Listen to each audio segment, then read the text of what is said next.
সেই দিন হঠাৎ করে দিদি ফোন করে বলল, "বোন আমার সাথে একটু যাবি?" মানে ওর একটু মেকআপের কাজ ছিল।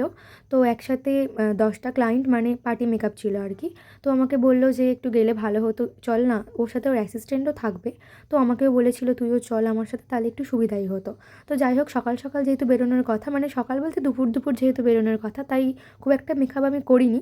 তো যাই হোক শুধু যেটা না হলে নয় সানস্ক্রিনটা মেখে নিয়েছিলাম আর একটু ব্লাশ, একটু কাজল, হালকা একটু কাজলটা স্মাচ করে নিয়েছিলাম আর তাতে দিয়ে দিয়েছিলাম একটু লুজ পাউডার দিয়ে মানে একটু হালকা লুজ পাউডার দিয়ে সেট করে নিয়েছিলাম।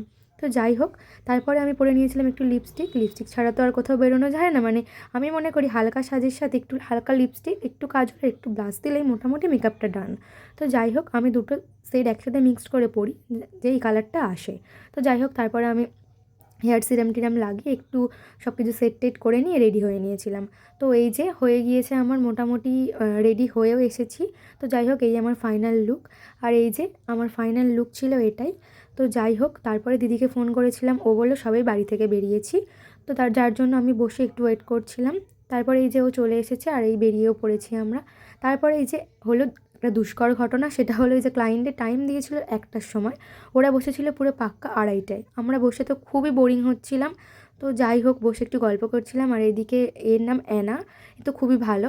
তারপরে এই যে ফাইনালি এরা বসেছে মানে ক্লায়েন্টরা আর কি বসেছে।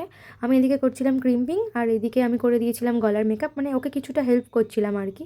আমি খুব একটা মেকআপ টেকআপ সম্বন্ধে তেমন কিছু আইডিয়া আমার নেই, তবু যেটুকু আছে ওকে দেখে শিখেছি আর কি, যেটুকু আছে।